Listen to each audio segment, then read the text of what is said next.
Welcome to the Event Virtualization Summit, episode on monetization.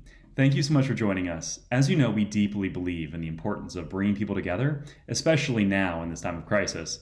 So today we'll hear from some brilliant people in our industry who have been generating revenue for years off of hybrid and virtual events, who will give us some ideas on how you could be monetizing your events. First, we'll have R.D. Whitney, a repeat successful entrepreneur and current CEO of the Validation Institute, speak to us on the communities he's built over the years that have generated revenue and ultimately been sold. Following him, we'll have Fortune Magazine's Chief Technology Officer and Three Pillars Senior Vice President of Product, discussing with us how they've taken Fortune's exclusive elite CEO roundtable and seminar model and expanded both the audience and revenue opportunities. Following them, we'll have the Chief Digital Officer of Informa, Jason Brown, talking to us about the B2B revenue generating platforms he's been building since his days at Canon, which sold to UBM. Following them, we'll have Barish One, Chief Revenue Officer of Tarsus, talking about his ideas for generating even more money off of events into the future, both virtual and hybrid. And then at 12:30, we'll have you asking us your most challenging questions on how we can achieve our noble and critical goal of continuing to bring people together and generating revenue. And with that, it's off to RD. Thank you. Good morning. I am Danica Tormolen, editor-at-large at Trade Show Executive Magazine. I have been covering the trade show industry since 1994, so I'm happy to be here today to talk to R.D. Whitney. Good morning. My name is R.D. Whitney. I'm currently CEO of the Validation Institute, and for the past 30 years, I've been building professional communities. And I'm excited to share what I've learned along the way and share it open source to everyone on the call today. So you just launched this in March. So the Validation Institute spun out of Intel and GE 4 or 5 years ago. Okay. It wasn't really commercialized, and it was a purchase by an investor who brought me in to commercialize it. And so we've been at it for about a year and 6 months now, and it's doing great. It's really spreading across the country. So tell us a little bit about the virtual component and then the in-person component, if you've had some already or if you're planning to do that. In this case, what we did was we started with what we had was this validation service. And then we went to online certification.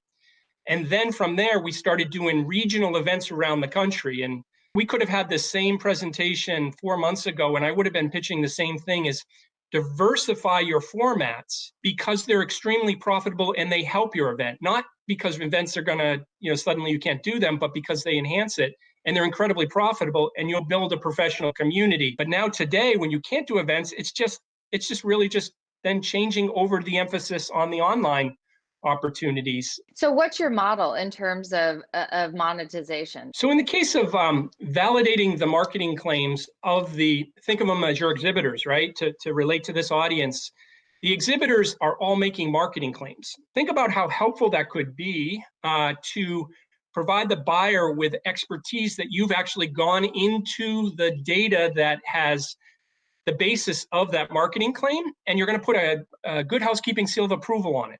The second monetization is that online learning component, or that certification model is extremely profitable. So we sell ours for $1,195 per seat. Okay. But I was thinking of it as once you build one, that's the sunk cost, right? And then all the rest are just the very, very little cost of the transaction and maybe some commission.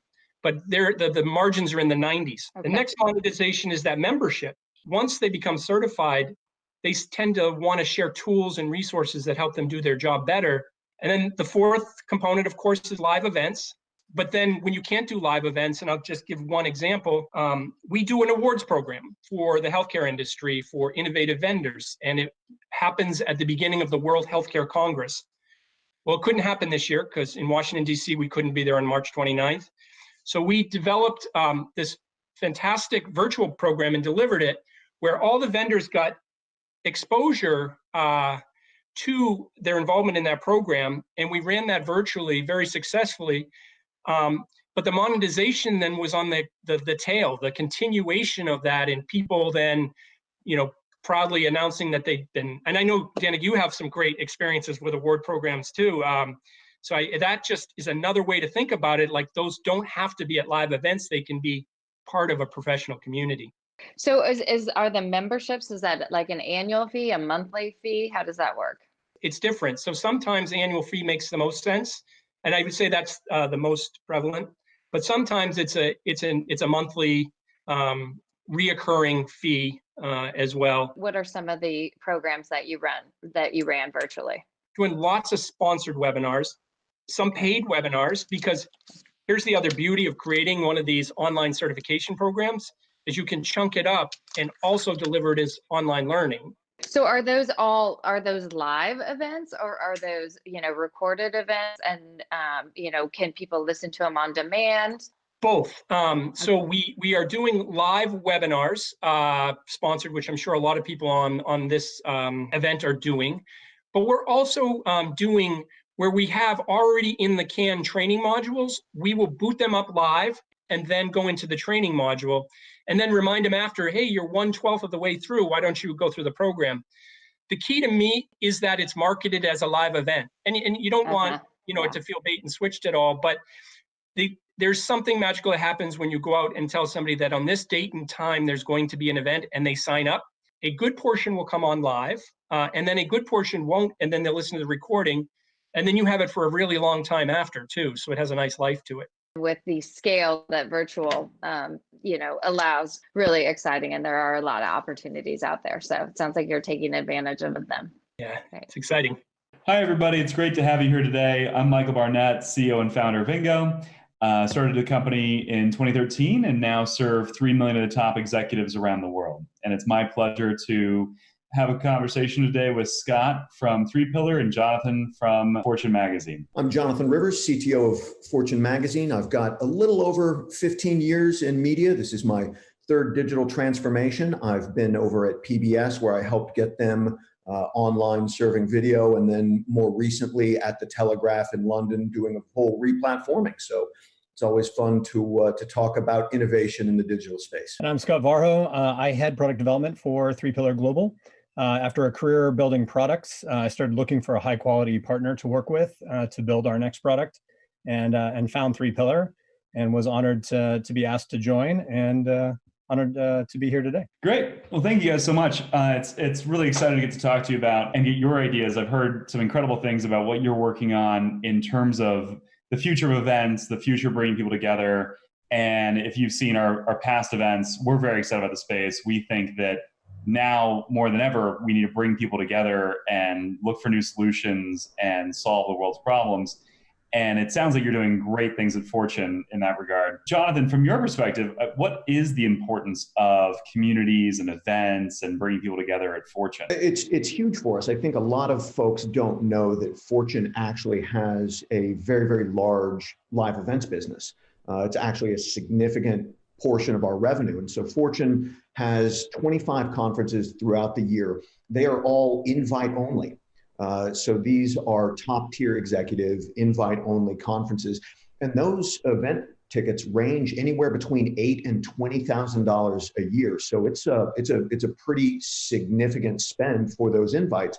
But when you go to an invite and you're sitting next to the CEO of GoDaddy or having barbecue dinner with the CTO of Walmart Labs, I mean, that's the kind of event that it is. And so it's very, very special. And for us, they're important because we bring top tier business leaders together, expose them to content, and really convene and bring these communities. And they come year after year to our events. And it's for us, one, community, and two, live journalists. We throw on average 25 full events every year. About 20 of those are full 2 or 3 day conferences, with a number of lead-up dinners and community events that happen over the course of the year. Great. And so now you're thinking about how to bring more people into those, how to digitize those, how to make them virtual. But and how long have you been working on that for?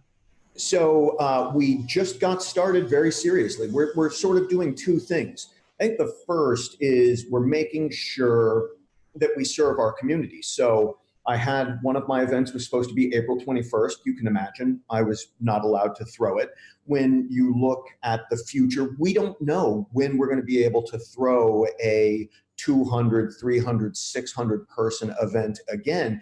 And so we decided to take a crisis and turn it into an opportunity and do two things. One, how do we serve our members and our communities now by throwing a digital event? And second, how do we really take our events business and scale it digitally? So if you think about how exclusive these events are because of the C-suite executives and the top tier people there, not everybody can be in the room.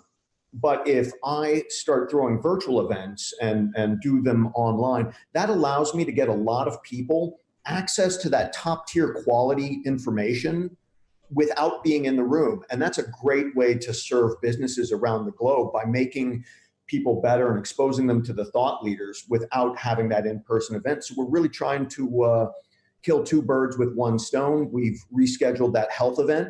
It's going to be July 7th and 8th. And so we're just going full tilt. In full transparency, we're working with Jonathan on some of this work now. And I had the chance to attend one of Fortune's events last year for the first time. And it really is an impressive experience, top to bottom. One of the things that strikes me is it's not just Fortune.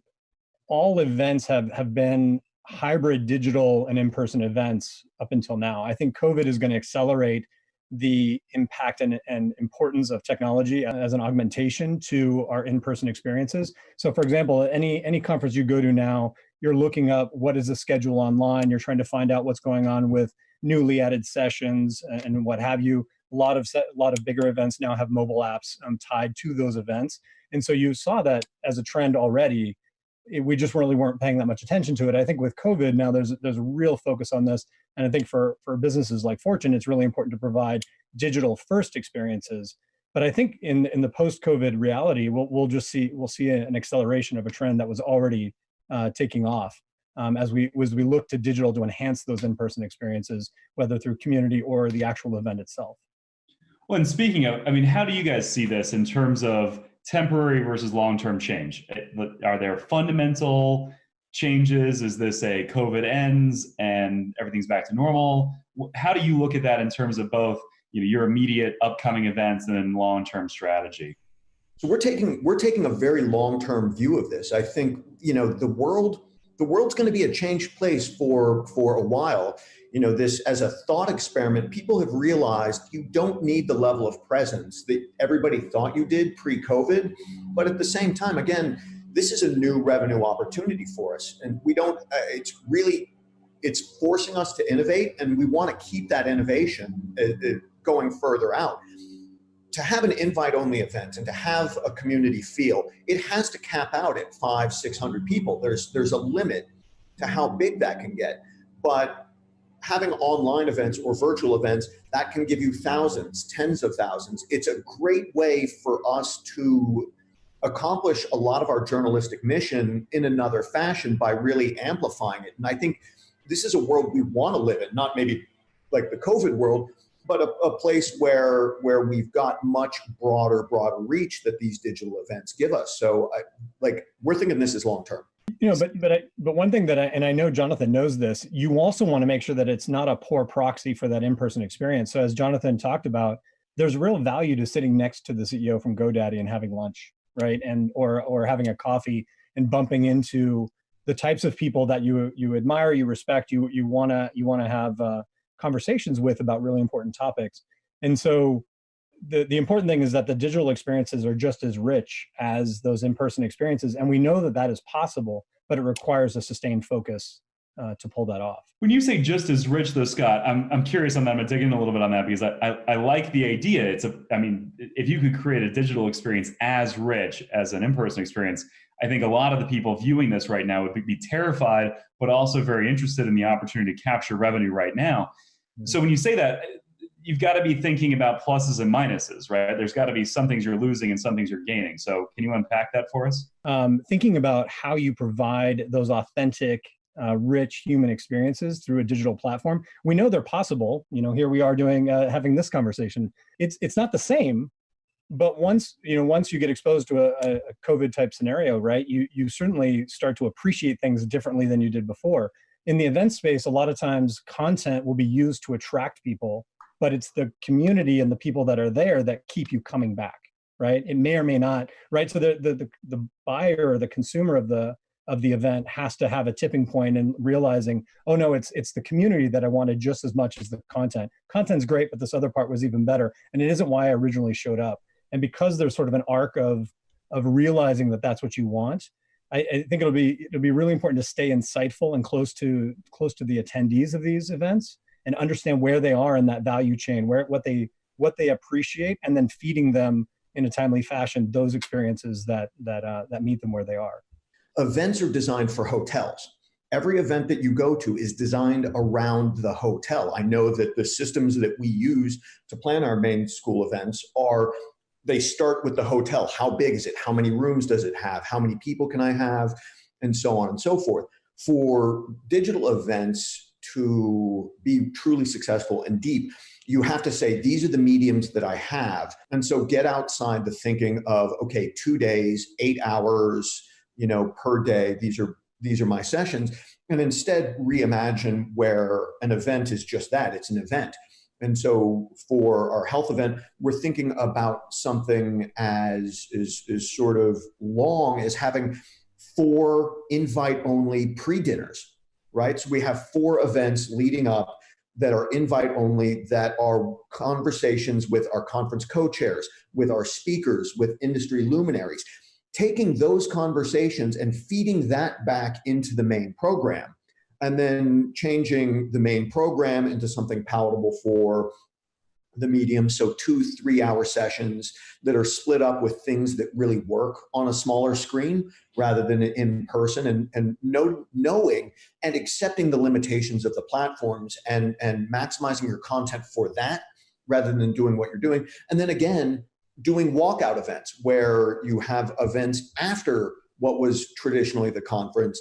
And so you can actually spread that event over weeks and have a much more engaged audience that has multiple touch points, rather than really viewing it as this small time constrained thing like we would do with a regular event. Yeah, I love the points you guys are making, but I think we gotta own the losses just a little bit more, because I want to focus on them a little bit, because to Scott's earlier point, sit next to the CEO of GoDaddy and for lunch is extraordinarily valuable. Sitting next to one of you over lunch, or having dinner and then drinks, that there's something there that's hard to replace. So what do you think replaces that? What do you think provides so much richness that it offsets the meaningful and significant loss of not having that very personal relationship and connection? So I think it's community, and taking a shift in thinking from an event being a terrestrial event, and sort of that we have conference communities. And that's what we're doing at Fortune right now, where 2 of our 3 of our flagship conferences, Brainstorm Tech, which I'm a huge fan of, our MPW Summit, or Fortune's Most Powerful Women, or our CEO Initiative. And what we've done is, not only are a lot of these going to have virtual conferences now, if we can't get back to some level of normalcy, but throwing community events where our CEO Initiative, that had a monthly call that is now a monthly Zoom meeting that we bring guest speakers in and have topics. We've had 3 events for our MPW community. We have another 10 that are scheduled over the next 3 months.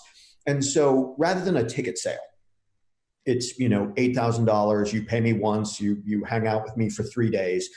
We're turning these really into the notion of memberships that have a series of events and a series of touch points, where we're doing things like moderated conversations, where the community members can raise their hand, they can ask a question of the speaker, so that they get to see each other and they get to maintain the connection that they would have had.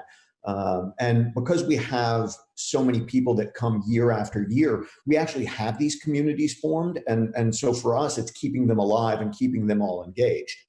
How many of us have been to these events, had those wonderful drive-by conversations, ended up with a business card, and that was the end of it, right? So what if we could make that richer and more enduring to that point? And it requires being insightful and really thinking about those key moments, and then building your digital strategy around those moments. So talk to me about how that fits and how those fit together into a long-term premium content monetization strategy. On the conference front, again, virtualized conferences that allow scale because we can have more people going to them.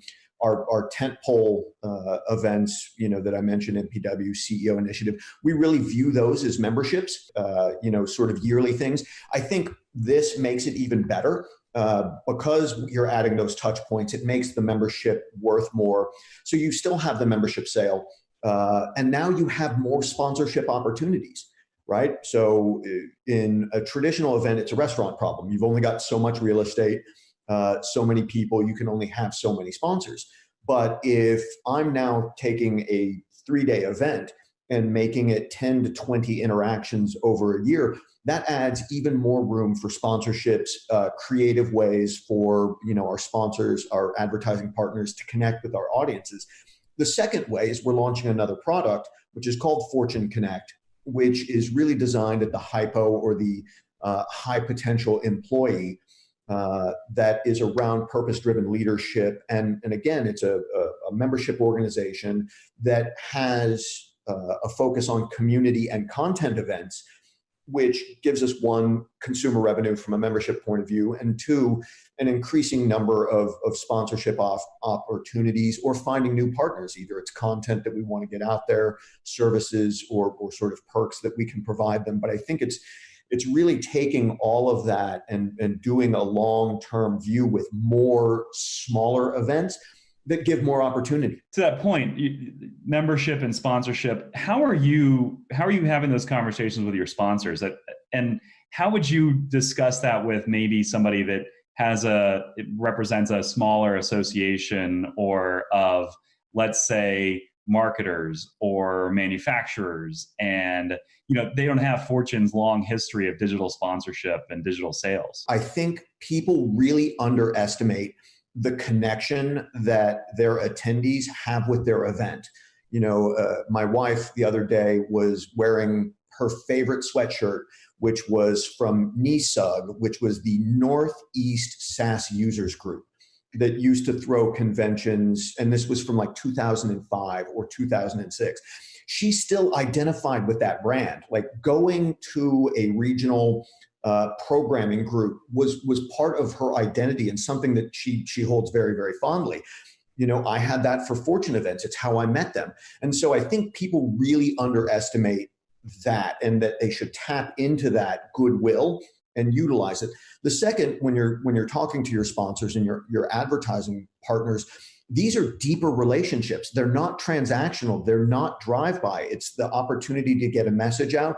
It's the opportunity to have an evolving conversation that happens over time, rather than just being dialed in for that one moment. Any of us who've ever been at a trade show know that you have 30 seconds to give your pitch or 60 seconds to give your pitch. And if it's not perfect, it was a wasted opportunity.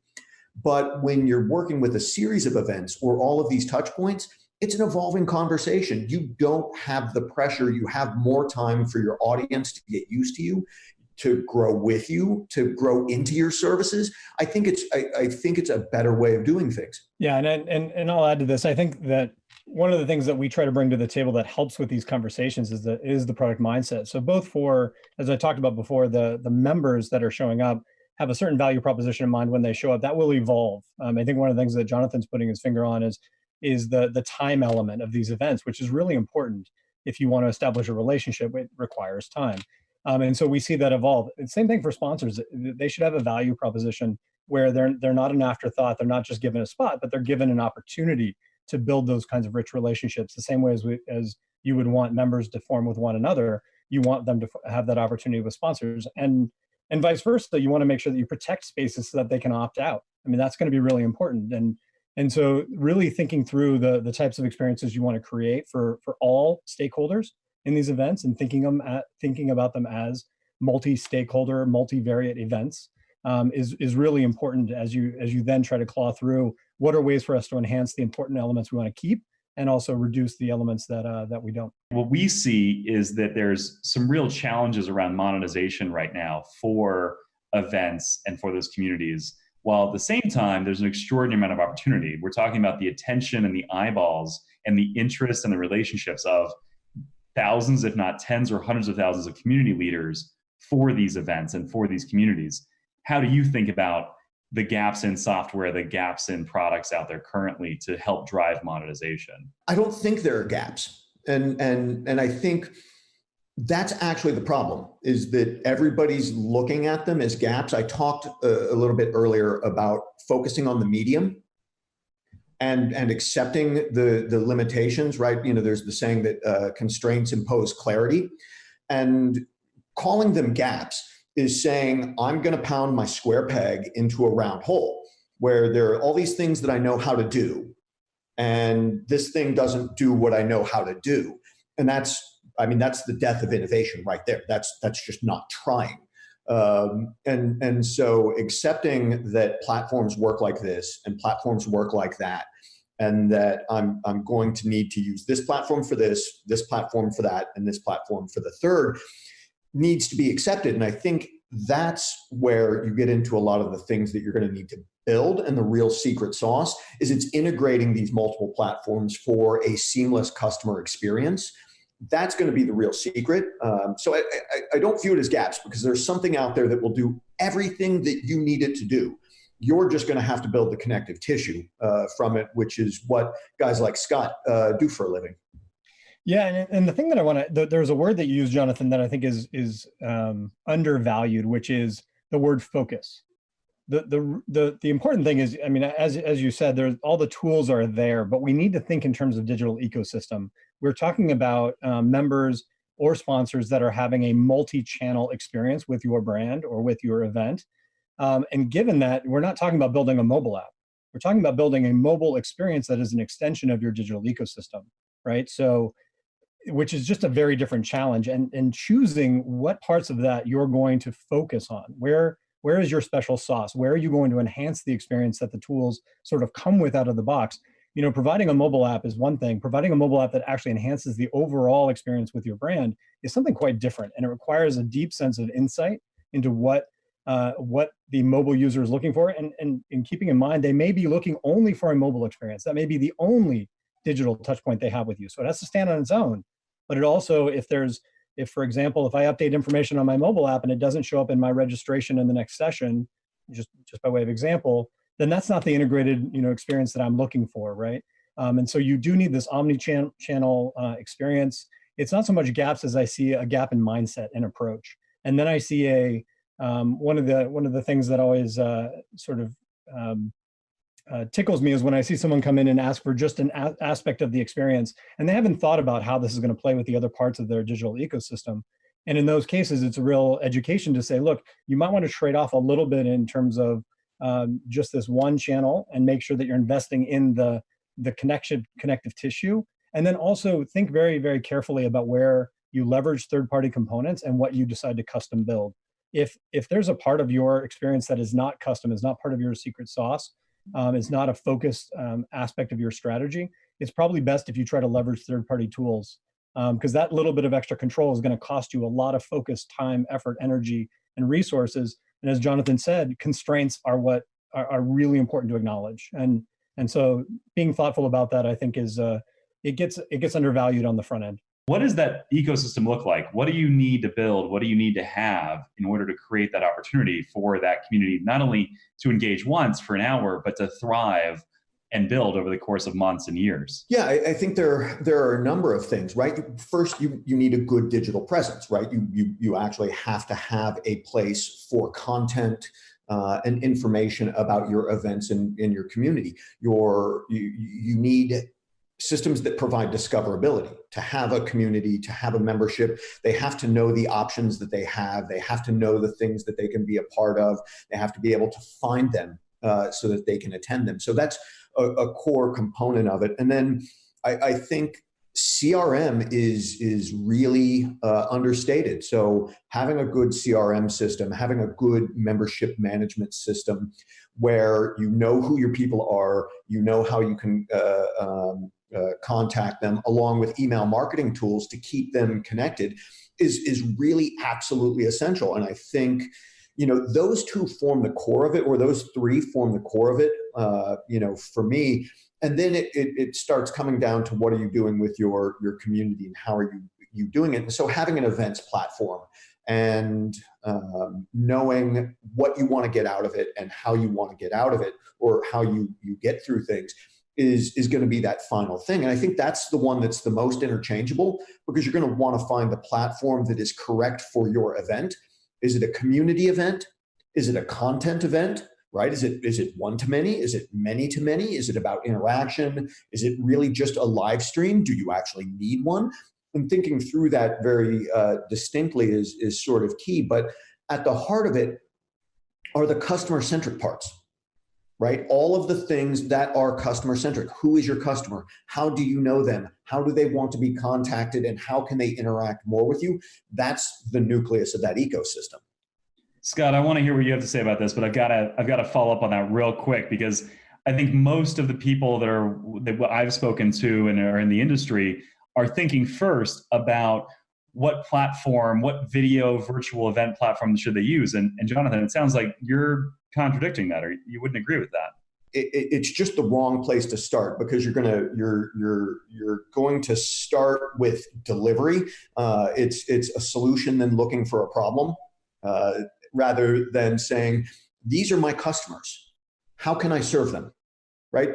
I mean, I believe in customer centricity. If you ever see any YouTube video of stuff I've talked about, it features fairly heavily, but starting with your members, starting with your attendee, everything that you do should be in service of them.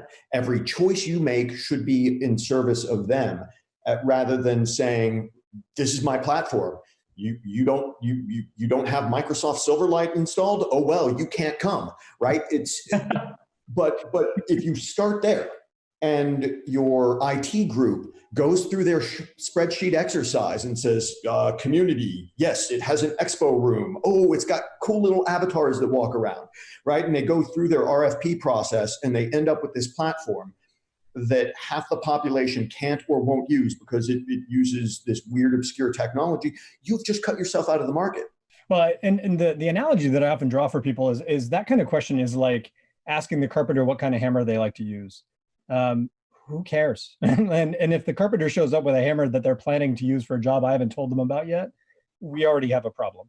It's really important to start from the job to be done, which in this case is delighting your members, creating rich experiences, et cetera, and then let the tools serve the purpose. And this is a really key aspect of Three Pillars product mindset, is building for outcomes and staying extraordinarily focused on both the experiences you want to create, the high value you want to add.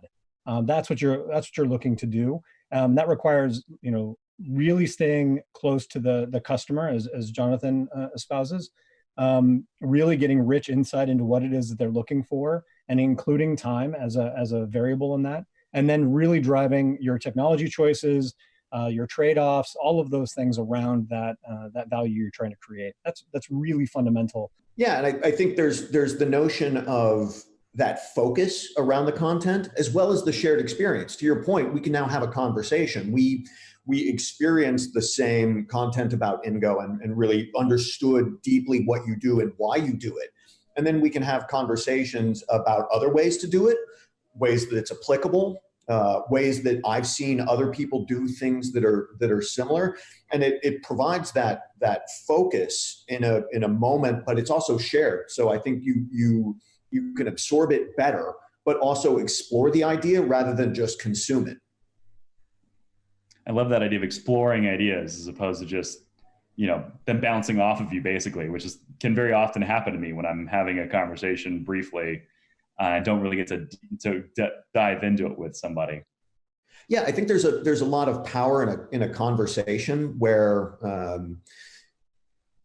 if it's just a presentation, if it's one to many or sort of one to one, you're getting a particular lens and you don't necessarily have the opportunity to contextualize it or see how it's applied in the world or for other people. And there's a lot better ways to absorb it. If you get to interact, if you're participating in an idea, then it's more likely to stick with you rather than if it's just tacit entertainment. Well, appreciate it. This was great. Thanks for running over with us. Thank you so much for having me. This has been super fun.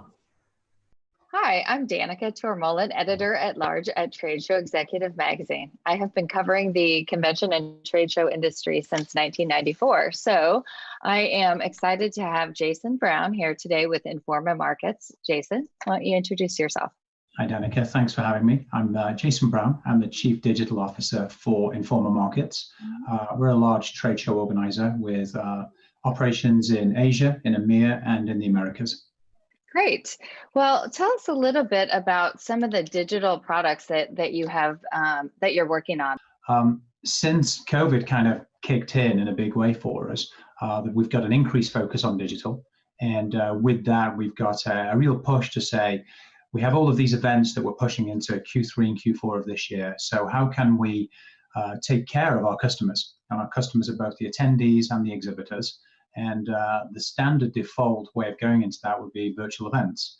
And this is where we have our traditional exhibitors and our attendees, so the buyers and sellers, coming together in a virtual environment and talking to one another. But we're also trying to think one step ahead as well. That's a very good tactic to get us through the coming months. But from a strategic standpoint, we're really looking at ways in which we can connect our buyers and sellers. So this means that from a platform standpoint, increase in video, programmatic ad buys and sells, continuing with virtual events, but probably leading on further into the environment in which our buyers and sellers do connect with each other, and really highlighting the quality of the audience we have. And by that, I mean that we have this great, unique person, and that person is an attendee who comes to the show. It's not a robot, it's not an algorithm, it is a person. And we got all of this data and understanding about what this buyer, as the attendee is, what they have, what they're looking for, and how can we connect that then to our sellers, our exhibitors. What's been successful so far? Webinars and virtual events is really where it's at. Okay. And they're very traditional. It's relatively easy to sell that. People understand that concept. There's a pricing model behind some of those areas. So on the webinar side, are you charging for registration fees for that on the attendee side, or are they sponsored events? Traditionally, they're sponsored. So this means that we get the exhibitor, the company, the non-exhibitor to kind of pay to have their material placed in front of our attendees. And on the virtual event side, tell me a little bit. You said there's pricing kind of in place for that. So since this is all about monetization today, tell us a little bit about how you're pricing that. Historically, we'd say, let's get 300 or 800 people to come to a webinar or to a virtual expo. And that's worked well in the past. But I think what we're trying to do now, as we navigate the waters of delayed and postponed events, is to say, focus on the quality of that audience. That's where it should be. So the pricing model we're looking at is still to continue with that high quality audience, getting them to engage with our exhibitors, and then pricing accordingly. In terms of follow-up, how are you, offering those leads and metrics to your sponsors and exhibitors? That's a great question. Understanding the attendees that come to a virtual event or a webinar doesn't necessarily make them a lead. Right. Someone, if we create a virtual expo and it has the virtual booths that are set up, then an attendee can pop over to that booth, download material, maybe engage with a chat. That's a little bit further down the lead funnel than someone who just attends a virtual expo or a webinar. We do package it up though. We do have certain numbers that we try and hit as a metric so that exhibitors understand what it is that we're delivering. Because historically, from a digital perspective, whether it's a CPM, so a cost per thousand, a cost per lead, or a webinar where we guarantee certain audiences, that's the standard and traditional digital model. When it comes to an event, we don't guarantee an audience. So I think adjusting the pricing model that we use, engaging with those exhibitors for them to understand that, we're feeling some good traction. One final question for you. So for our audience here today who might be trying to monetize some digital or virtual events, any advice for them? Focus on the quality of the audience. So if you've not already got demographic information about your audience, do that. Every time you put together an online event or you've got some registration, don't just ask for name, company, job title, and location. Get more information. And by that, we mean how much money has your audience got to spend? Where are they in the buying cycle? What authority do they have? And are they interested? Are they just browsing? Are they researching? Or are they ready to buy? If you can answer those 4 key questions, give them back to your exhibitors, you'll be in a fine place. Great. Thanks so much, Jason. Thanks, Danica. Good morning. I'm sitting here talking with Barish from Tarsus this morning, and I'm really thrilled to be talking to him. Hello, everyone. This is Barish Onay, Chief Commercial Officer at Tarsus. My role is about the organic growth of our business. Can you tell us a little bit about what you are doing in terms of virtual event? Well, the thing is, in Tarsus, what we're trying to do is to create sort of a digital extension for our live events. We are not really backing on the idea of having fully virtual events, although we might have to do them for a while. But our number one priority is to make sure that when events come back, we have a solution in place that will allow us to tap audiences which might choose not to, or even if they wanted to, for physical reasons, cannot be physically there at our event. Well, the topic today is really about, the communities that we have for events and how we might be able to, monetize virtual events. How will you be able to achieve that? The thing is, the approach we are taking as Tarsus, as I said, is about making sure that we build this around a physical event rather than a standalone one. Because the fear we have is for everything that's on the internet, that's only live, let's say digital only, the price points of a live event might be a bit hard to justify. So therefore, we want to make sure that we couple these 2 concepts up and create an offering which is both online and in live. So therefore, we want to make sure that we don't want to complicate the sales process too much for our clients. Because if you go to your client saying, oh, we had our show, now it's something else, it's virtual now, we built this on top of it, we don't want to confuse our clients. We want to keep on selling what we're selling. We're selling well. We want to sell them our live events, in-person events, which will have some added functions that they might enjoy if they choose to. Well, I know a lot of people are talking about the scale of virtual events, that you may be able to draw more people online than you would in on site. Absolutely. The number of people paying attention, but also the quality of the attention is important. That's where our business, face-to-face events, is actually excelling, at the quality of attention. We might have hundreds of thousands of people just zooming in for 5 seconds. The number might look big, but the attention span isn't there. But when you're physically at a show for 2 days, that's 2 full working days of your life. So that is why our business, our industry, is based on very solid ground. But when you try to look at the big numbers game, you might fool yourself saying, hey, we got such a big crowd. Maybe they were played. I have the same when you're doing these calls like this. My daughter walks in. Yeah.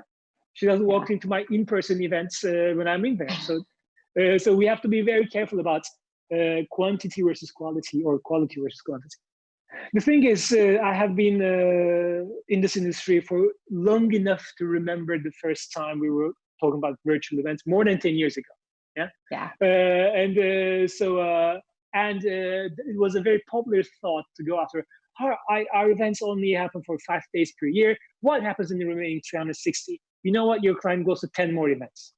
So the thing is, when you look at this from as a catalyst, we should not use it for the wrong perspective. When you use this accelerated pace of change and think you're going to change the whole industry model into being fully virtual 365, we don't believe in it. Personally, myself and my company, Tarsus, we don't really believe in it.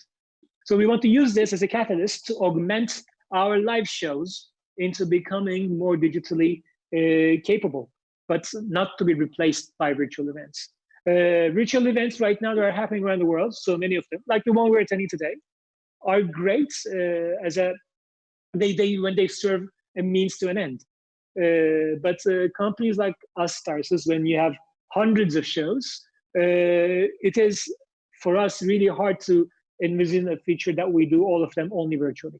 So what is the biggest challenge that you face, right now today, when you're looking at your properties and, what you can do right now in terms of virtual? What's your biggest challenge? Not knowing how the client will receive it. We know intellectually what's right to do. Right. We know what the solution set out there is. We know how to apply that to our show. Yeah. But until it's built, it's not. So therefore, you cannot test it. And testing it with a small focus group might really throw you off into a wrong rabbit hole, because you have to test it wide enough. So when you're testing it wide enough, go out and do it. So the first events that us and anyone else will do will be big tests, actually. Beta tests on seeing if the client really wants this or not. We were hoping they are, but there's no way of knowing, because no post-show story is going to tell you that. Right. And I think, though, everybody is kind of learning trial by fire right now. So absolutely. Yeah. I think we are out of time, but I appreciate your time today. Thanks for sharing your experience and expertise. My pleasure.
That's obviously of a higher quality or a higher price than someone who's just at the very top of the funnel when they're researching. So I think from a pricing standpoint, you've got to think about the audience that you're delivering.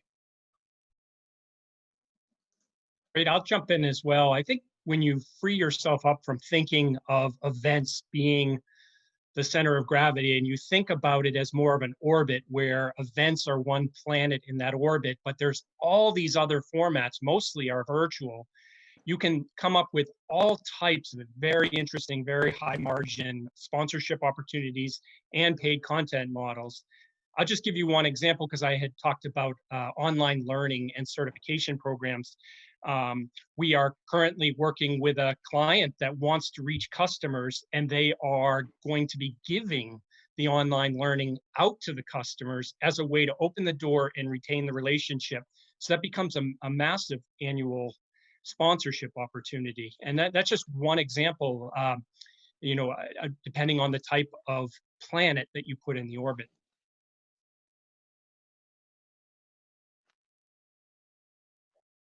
Great. Sorry, everybody, for the loss of audio there for a second. Jason, do you want to quickly answer that question again? Yeah, I think the question really was, what are the sponsor benefits and what value are we bringing?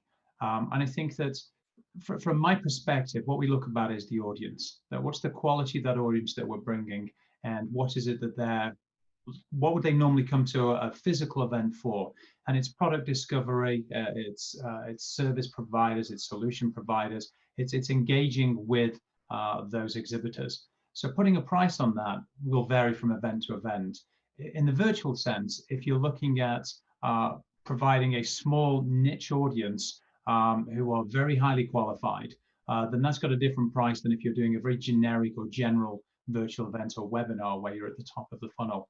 So I think keeping the pricing in mind, that should be based upon the size and quality of the audience and where they are in the sales funnel. Great. I also think there's some questions here for Jonathan about the membership model and how you're charging for that, and what kind of benefits there are for the membership throughout the year and what you're offering.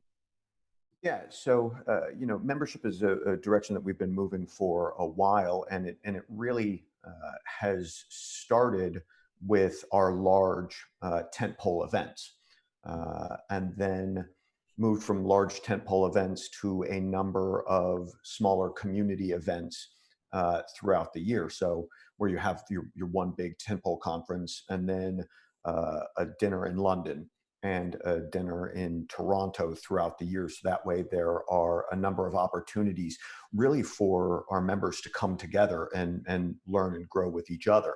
And now we're taking it even further, where it's about throwing a series of monthly events to allow them to continue to connect. And that's a direction that we really want to continue to go in, right? So how do we provide them the tools to communicate so that they can stay part of the Fortune universe and stay part of their community without necessarily having to take it to outside platforms? And that's really going to be the evolution that we're going to take. Great.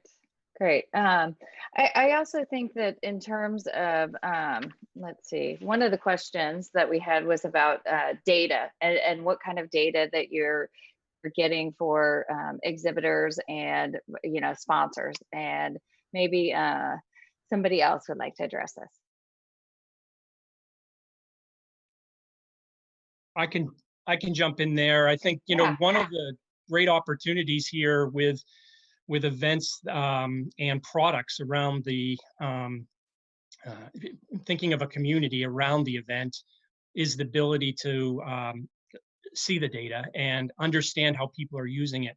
In the case of a membership, for example, you can see what interest points people are actually using, what tools and resources they're actually going in and using frequently, so that you can emphasize that and increase the interest. In the case of a virtual event, you can see the particular areas that have more interest. That's actually very valuable then to the buy side, because they also get to see that as a bit of a focus group with instant results. Yeah. Jason, in terms go ahead, Michael. No, well, I'm just curious. I thought that Jason had a few data points that were really interesting. I don't know if you don't mind repeating those real quick, and I'd love to if anybody had any others as well. I thought those were really valuable, and I missed at least one of them. Yeah, I think that what everyone should think about is that webinars and virtual events shouldn't be a one and done. They, you get people to register for an event, and they give you demographic information. As they're going through, say, a virtual expo, they're downloading, the requesting information. You should think about the questions that you might also want to pose to that audience at that time, and then you can layer that on top. So the audience quality you get is not just a name and a job title and perhaps a company. It's now other questions that you can think about. So raising the level of the quality of the audience is key to, once again, pricing your event. And you can do that in many different ways. You don't have to just do it in this one, let's grab a registration form and do it. So think about the audience that you've got, think about what you're offering them as value, and can you do that in step by step? So don't just think about, I'll hit an audience every 20 questions. Think about getting them to register first, then ask them more and more demographic information as they continue their journey and learn about the products and services that your vendors are offering. Well, if I can add, because I think there's an interesting point about the data and enriching the interactions. All of us who have attended events have stopped by tables of vendors that there was something about their booth that made us curious to stop by, but we wind up having an interaction around something that we may not be interested in buying, which is ultimately low value to both parties, right? So if we think about this in terms of how the data can make sure that we're getting high quality conversations, not just more at bats, not quantity, but higher quality. I think that's a place where the data can do a better job of helping the right people stand forward for you to talk to have high quality conversations, and to make sure that you as a potential buyer are also engaging with vendors or sponsors that you want to, that can actually help you with a challenge that you're facing. And it's a really great point. We've seen two very valuable pieces of data, we think. That one is that the average lead out there is about $200, according to Integrated Marketing Institute and a few others. But then also that the average attendee on a webinar will convert to a lead about 20% of the time. So if you were to think in big picture, you'd be targeting about a value prop of about $40 an attendee on a virtual event, which contrasts heavily at the hundreds of dollars per attendee and thousands in a lot of cases that you typically see in terms of a trade show attendee or conference attendee, whether they're paying or not. So that's a big difference. But at the same time, what Scott and everybody is saying, and RD in terms of membership, that's per webinar. And we've got to think of things as, what's the lifetime value? What's the membership worth? How am I going to keep engaging that person, creating value with them, and enriching that experience for them? I love Jonathan's point, which is everything you do should be thinking about how valuable is that person? How do I create more value with them? And I love, Artie, you've created a ton of these communities. How do you think about value per person, per member? Right. I think it's about finding the micro niche, and then it becomes extremely important to that customer. A good example, we built the Institute of Finance and Management, IOFM.com. It's now owned by Diversified Communications. And it's a thriving professional community in areas that you might not think about: accounts payable, accounts receivable, procure to pay. But it turns out that AICPA in that case didn't serve those, and there was no home for them. And I think if you can identify a home for your customer, you can deliver incredible value to them online. Building homes, I love it. It's a cool way to look at this. Michael, can I add to that as well, actually, when it comes to the price of a lead, or how much we should be thinking about charging? I think that what we've gone for, and many of us have gone through this process where we put together a webinar and how we valued it. And we've typically valued on how much of an audience size can we get.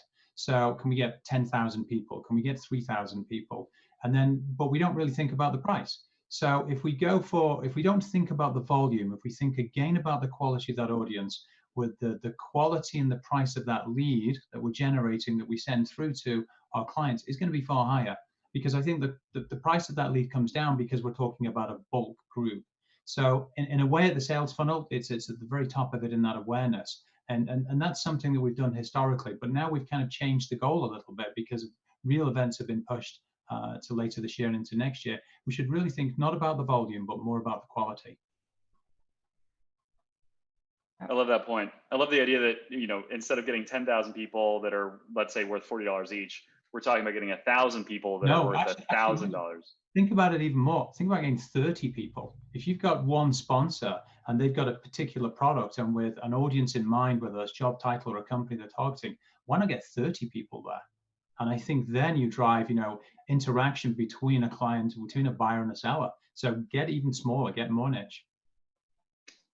How does that relate to the building of the community, though? Like if you're slicing up the community in different ways? I think there's two ways of looking at that then, yes. So there's the community side of building up an audience, and then there's the other side, which is that allowing our sponsors to then sell to that same audience. So you can start off at a larger scale, that is the community side, and then you can get more and more further down the funnel by offering more and more niche solutions. And by solutions, I mean conversations. Exactly, Michael. I was having a conversation with DMG out of Dubai a couple of weeks ago. They had contacted me about some of my virtualization experiences, and we were talking about the Big Five construction business that they have. And we just started drilling down into that community deeper and deeper and deeper. And it's like, well, where is there some energy? And it was really around tech, construction tech in that area. So like getting down to that specific thing and creating, in the case of virtual events, it might be sort of these breakout rooms, right? But then it might be breakout communities and breakout memberships and breakout SaaS products for them, and breakout research reports and peer learning groups and all these other formats. And the format's irrelevant, right? It's serve the customer in whatever way they want and need to be served. And the community will do well if there's aligned goals. My current community, we're serving employers to help them reduce what's a $1.7 trillion healthcare spend in America and totally out of control. So we're aligned goals. We go in there, we'll give them techniques and vendor solutions that can help them reduce that to 30, 40%. So we have an aligned goal. And I think that's important. Yeah, and I'd chime in as well. I don't think the notion of community and niche are at odds. Even if you have a vastly broad community, they're going to have very, very many different interests and subsets. And I mean, you see this at any conference that has a breakout session around particular topics.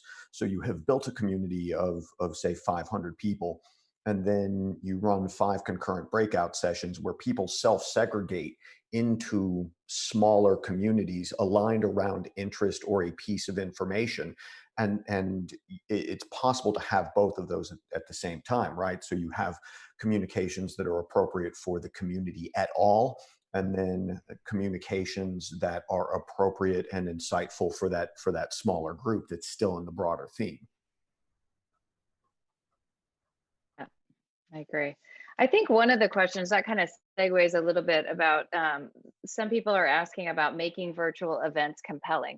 Maybe everybody could share a tip or something they've seen that you think works in terms of making the virtual event compelling. I'll jump in. People support what they help build, and if they feel like they're building a community and they feel like they're part of that conversation in that community, they're going to be much more engaged. And so I think finding ways through the chat, through the various peer discussions and areas like that, to make them feel involved and part of that voice.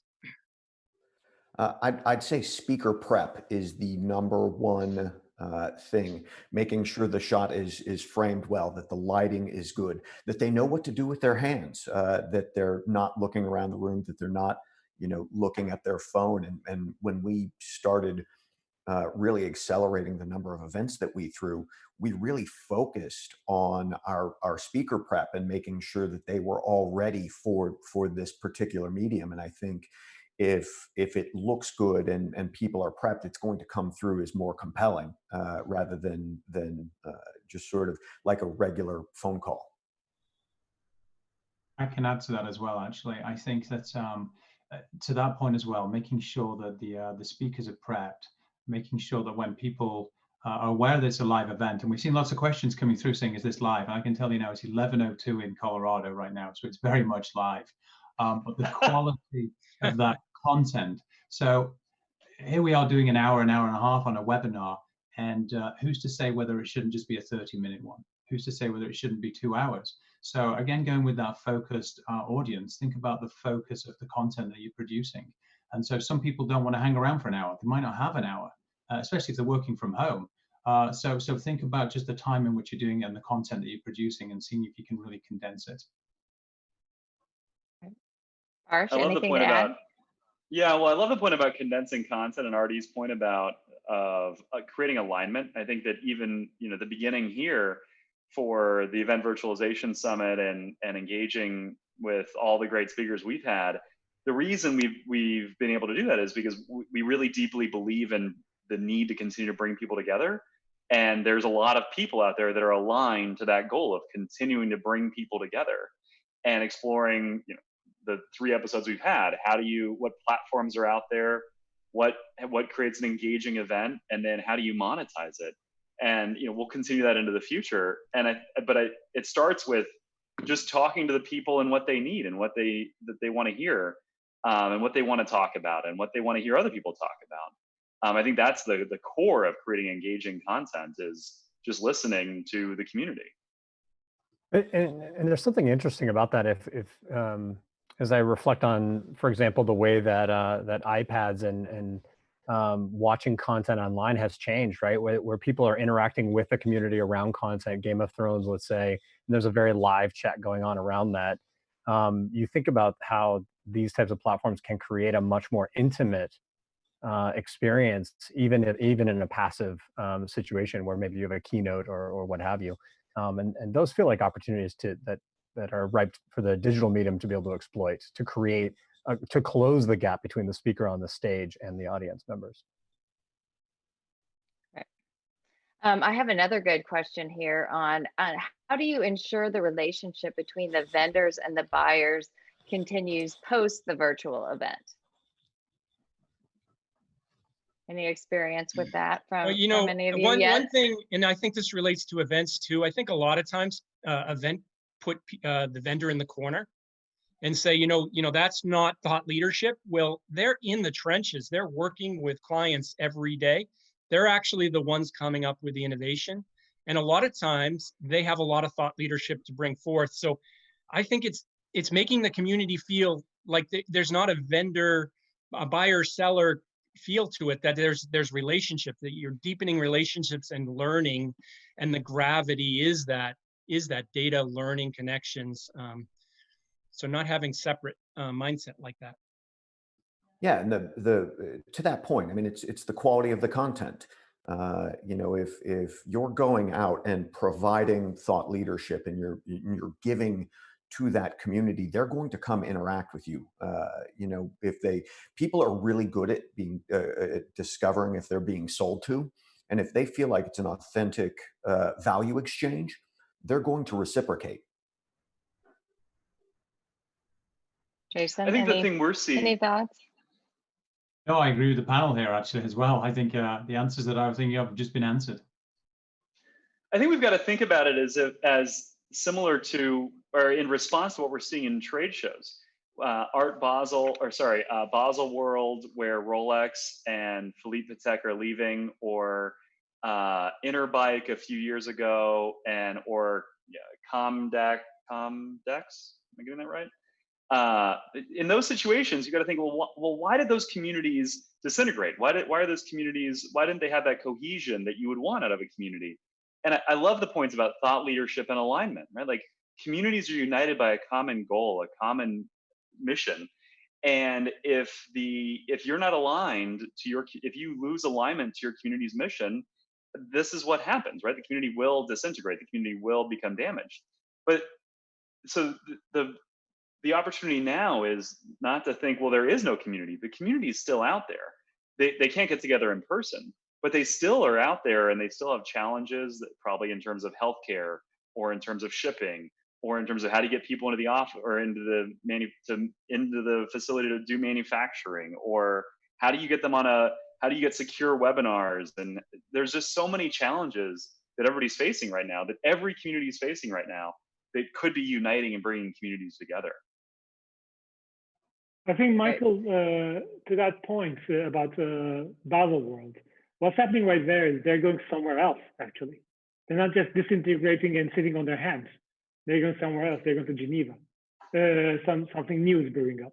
But this is, I think, a cautionary tale for every organizer out there, that you have to be really in the vein of what's going on in your community, because it is not yours. Yeah, you're servicing that community. You don't own the community just because they come to your event, and you cannot take them online. Yeah, you have to lure them towards you. You have to give them something very, very precious so that they come willingly. You cannot command people at your will. We have to really be very careful about our events, because some of our really established big events, we hear ourselves talking about, you know what, this is our community. We know everybody. How many times I heard that and we ran into trouble? Yeah, you can never know everybody. So the thing is, we have to really, I think the COVID situational world is a very good reminder of that to us, that we have to really take customer service to new heights so that they stick with us. I think your comment around, let's say, the content quality is also have to be coupled up with product quality, on how well we serve that content, how timely we serve that content, and how in line with expectations is very important at this time. There's a lot of questions on here about the systems that we use and the platforms we use, and I don't really want to address that, but there were a few questions about earning models and revenue projections. Like how do you determine how much this event will make? How do you budget for that and come through on that? Let me make a start on that. As I said in the first interview, we're trying to make sure that we keep these bundled in a way with real live events as much as we can.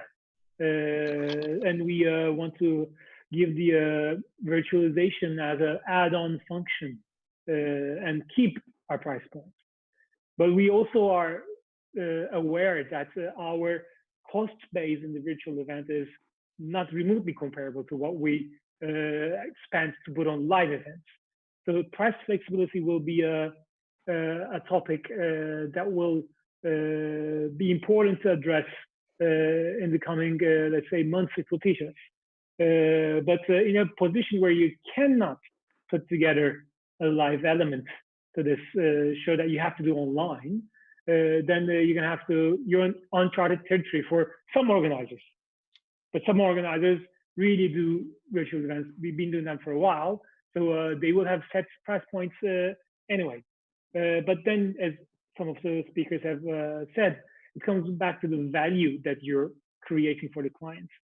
And I really like the idea of what Jason, I think, thought. If you get like 30 people in front of one vendor that are super engaged, that's of great value. They will pay. See, I disagree that virtualization is an add-on, and I think that when you change the mindset from the event being the center of the event being the gravity and it being one planet in a solar system, it opens up a world of revenue and monetization opportunities. And also the point about that it's got an event and it's not a 365 a day a year thing. I think it absolutely is. And I always say that your biggest competitor as an event is coming from a blogger that knows your niche better than you do at 2 a.m. in his underwear, right? I mean, they are the ones drilling down to what's really important. Right now in healthcare, I can tell you the particular community I'm in, telemedicine is pretty hot. It's grown 4,000% during COVID. Like, there are people out there building micro niche communities, I guarantee you, institutes. So that point, but as far as the monetization goes, it's beautiful, because if you do think about creating all these planets around your community, take something like membership. Well, that's an annual spend or a monthly spend that's reoccurring, and usually renewal rates are in the 70 to 90%. Certification, once you build one, then every other one is 96, 95% profit margin. You just got the transaction fee and maybe some commission. These types of products, they enhance. And I would have said this 4 years ago, and you should build these things around. And I was saying it and a lot of times with event companies, they're like, no, you don't understand. Events aren't going away. I remember we published at TSNN 10 years ago, the virtual event research report with Rachel. And that was the response. Virtual events are not replacing live events. That's not the point. The point is to put your community with an orbit around it, so you have diversity. And then when these things happen, you can shift. I think there's some really good points here. The blogger in the underwear is not really a point I want to dwell on, but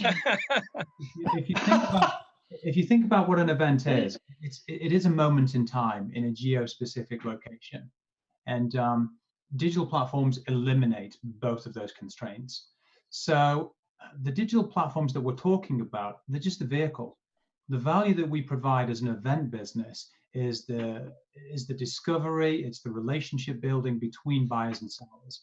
If we continue to connect those people on a year-round basis, you've got something that is of very high value. When you think about a physical event, in my world anyway, we don't guarantee what the attendance will be. We've got a guideline. We know what it was last year. We know what it was historically. We know how many registrations there are, but we certainly don't guarantee how many people will jump onto someone's booth and have a conversation. Whereas when it comes to the digital world, there seems to be this path of saying we guarantee a certain audience size or a certain quality. And I think that's a mindset we really have to think about. Should we be doing that? Are we damaging our relationship with our exhibitors? Are we damaging our own database when we have to continuously market to get those people? So I think pricing accordingly is something we can't get specifically into. I couldn't say this lead's worth $200 or 20 or 2,000. But I think that you can, as market owners, and understanding what it is that the audience are after and what you can deliver.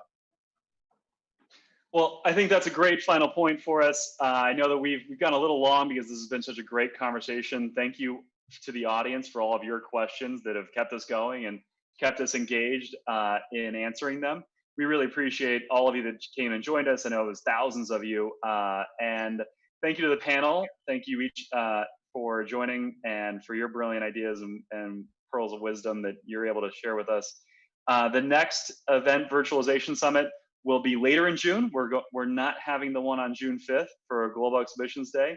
There's a lot going on that day. We want to support everybody else's and support the industry that day.